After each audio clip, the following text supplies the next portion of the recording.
channel. Today's video is going to be totally different than what you're used to. Basically, I had an email like a week ago from a girl, and she was asking me, or actually telling me that she was considering wearing the hijab, and then she asked me what the troubles were or the struggles were that I went through and what she could expect, etc. Do keep in mind that everyone struggles in their own way. It depends on, I think, where you live and what kind of person you are. Actually, I think that a lot of you out there, including me, struggle with their hijab, or they consider the fact if they want to wear it, and then they're just really curious for what will happen, etc.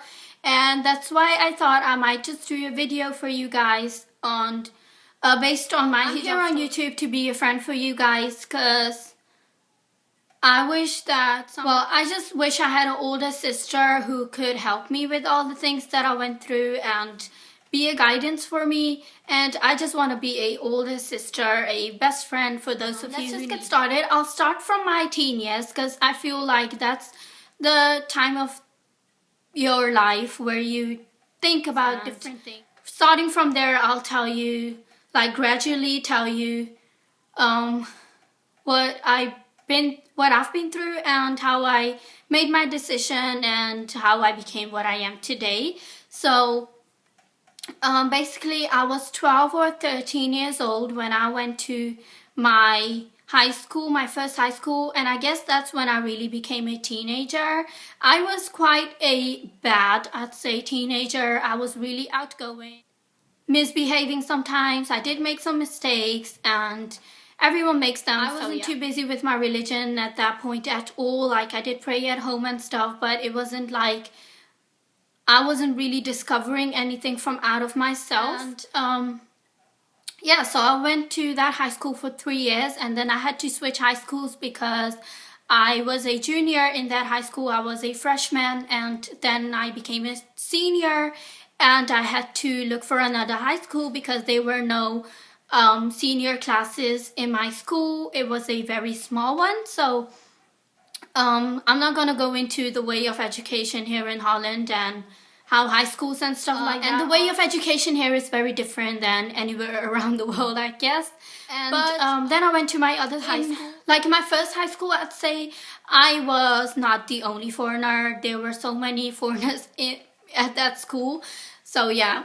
But when I went to my new high school, I'd say, like my second one, I was the only foreigner in my class. There were 500 students in the entire high school, and amongst those 500 students, there were, I believe, only 10 or 15 foreigners that I knew of, that I've seen. And believe me, I used to count them. In my class, I was the only girl with naturally dark hair. I was the only foreign girl in my class. I had another boy in my class who was half Moroccan, half Dutch, and he was Muslim too. And what happened was that in that school, I really did notice that people do discriminate a lot, especially in Holland. Like in the smaller towns, I think you get pretty discriminated when they know you're like the only foreign girl in class.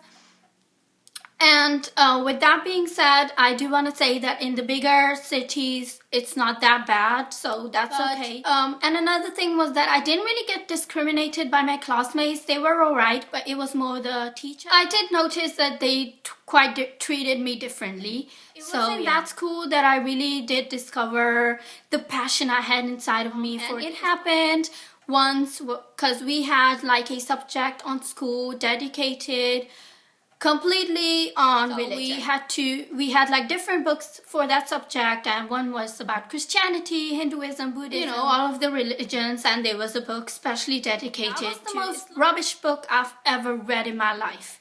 And the reason for that book being rubbish is because it was published for an area where there were not a lot of Muslims, so the book writer could say whatever the hell he wanted because no one would notice. In that book, it was said that Muslims don't have 5 essential pillars, they have 6. So they have their shahada, they have their salat, they have their zakat, they have their fasting, they have their hajj, and they have jihad. So yeah, I'm brought up as a Muslim, and I think majority of us Muslims believe that we only have 5 essential pillars. Gonna go too much into that because obviously I am a Muslim student myself. Even though I'm born Muslim, I don't know everything about it, so I can't really tell you stuff, but majority of us Muslims, that's what we believe. We had a test about that book, and in that test the most stupidest questions were asked, and one of the questions was obviously about the 6 essential pillars. And I just went ahead, I wrote down there are no 6 pillars in Islam, there's only 5. I don't know where the 6th one came from. There was another question that so pissed me off, and that was, what do you think about Muslim women being forced to wear a hijab? And I completely wrote down, Muslim women are not forced to wear a hijab. If they're forced by their husband, then they obviously don't have a good husband. If they're forced by anyone in the world, then obviously that person who is forcing them is not a good Muslim, because you cannot force a religion onto anyone. Like, you cannot force them to believe in something, you cannot force them to do something, you cannot force anyone to pray, to fast, to wear the hijab. You cannot force a person to do something that's against Islam. I mean, Allah has clearly said that women must wear a hijab, but if you don't want to do it, we're not going to judge you as people. None of us is perfect. We all make our own mistakes, so Allah is the only one. He will be the one who's going to judge you if you don't, and He will be the one who's going to judge you if you do. That's what I wrote down, and my teacher was mad at me. He asked me to come after class, and he wanted to discuss my paper with me, and I was not willing to change my opinion on any of the questions, any of the answers that I wrote down to the questions, because I was just like, it's completely bull. That's when I discovered, like, before that I was really not into Islam, but that's what made me feel so bad. People have such a bad view on us, and that's when I really started to feel love for my religion. And believe me, obviously I've always loved my religion. It's different when your parents teach you things, and it's different when you want to discover things yourself. There's a huge difference between that, because somehow when I wanted to discover things myself, there was something inside of me that I felt which was undescribable. That experience on that high school didn't change me a lot. What did change me was that I met a girl that went to my first high school, and she is now one of my best friends. But I met her again, and I did used to talk to her before everything, but then I once saw her in the bus, and she was sitting next to me, and we were talking, and then she said to me that she was interested in the Islam.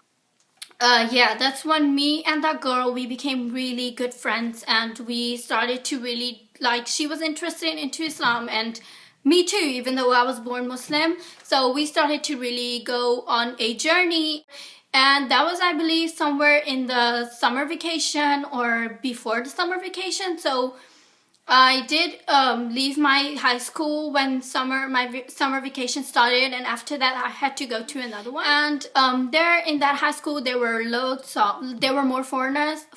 So there were girls in my class who wore the hijab, and there were girls in the school who wore a hijab, and I really used to look up to them. And even when I saw, when I went to school on my way, or when I went back to home on my way, I used to see a lot of girls wearing, because I was really interesting myself into my religion.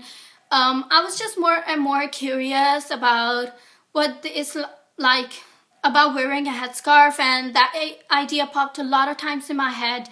And it was somewhere that school year, somewhere in, I believe, either November or December, finally, for the first time in my life, put on my hijab, and I just decided to go to school with it. Used to wear it when I used to go to the mosque, but then I was always hoping that no one I knew would see me, because I was just scared what they were going to think. The reaction I had was 50-50. Some of the people were really proud of me, and they never expected it. Even if I look back at my pictures, I would have never expected a girl like me to wear a hijab. I always used to have my hair done. When you hope you don't see people you always meet them. And that's what happened with me on my way back. I met some people, and it totally broke my heart. I just don't know. I felt so weird.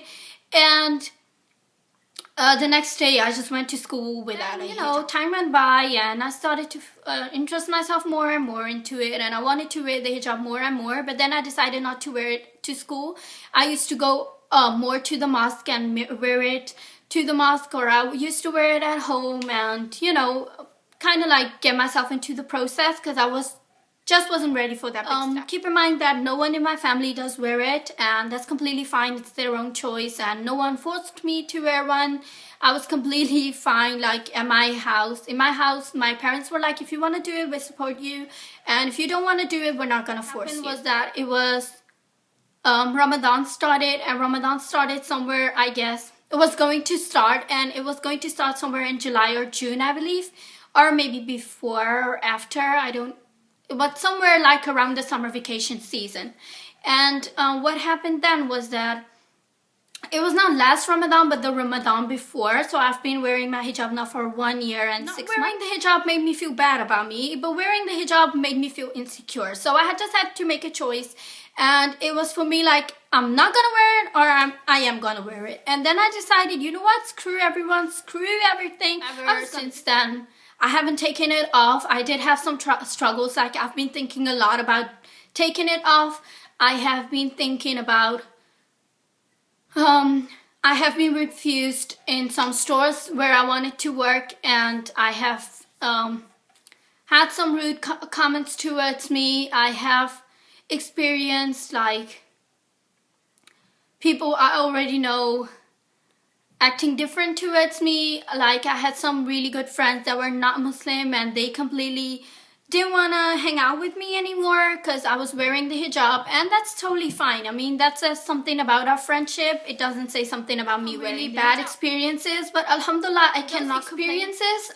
Some people would be like, I'm gonna take it off now.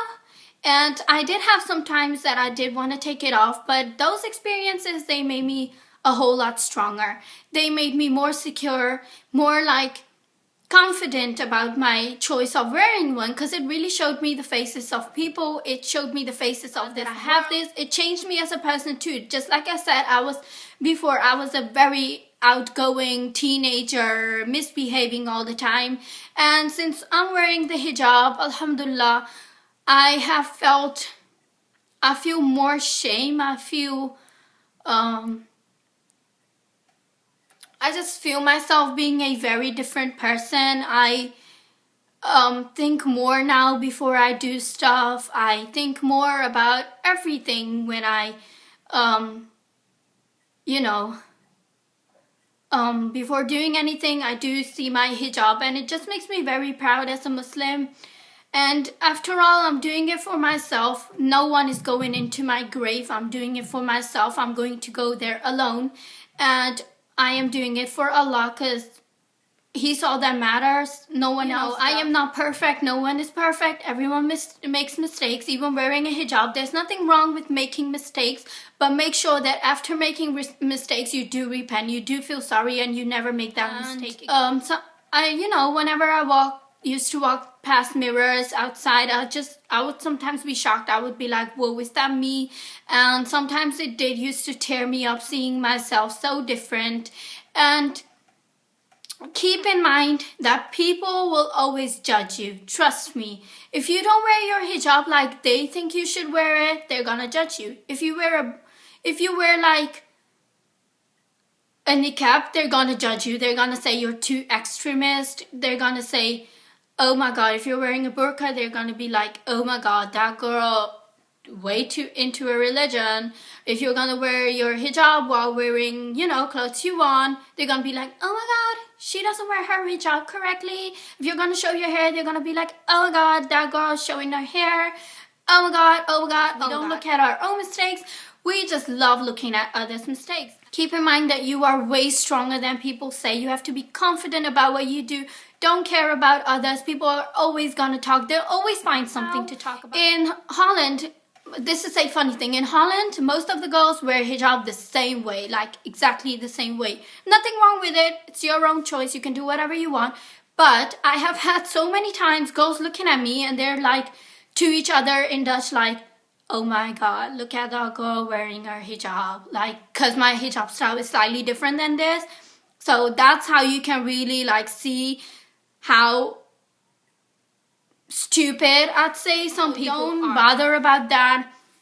I know it can be so frustrating, and I know it's sometimes frustrating when a girl with hijab is talking or judging a girl without a hijab. And what frustrates me too is that when girls without hijab are talking about other hijabis not wearing their hijab correctly, it's completely your own choice if you don't want to wear it. No one is gonna force you.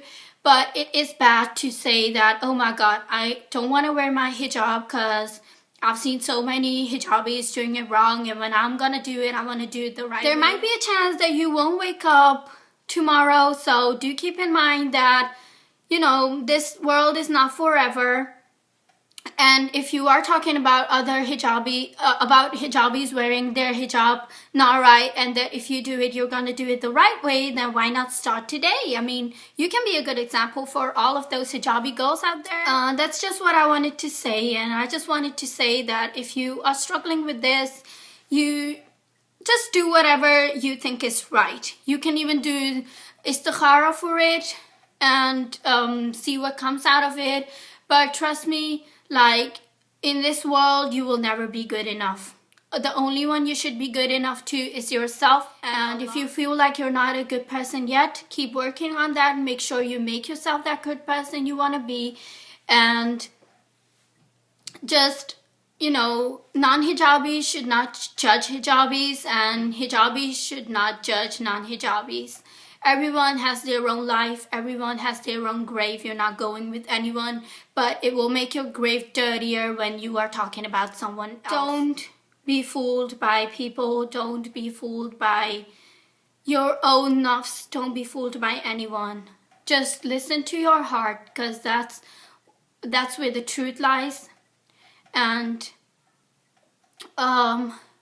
inshallah, I hope this video helped you in some way or the other, and I hope that inshallah we can be a strong ummah. Like, I hope that one day all the hijabis and non-hijabis, just all the Muslim girls in general, can be one together. We can be strong enough for each other, and we cannot be joining other girls backbiting about others. That's just a bad thing to do.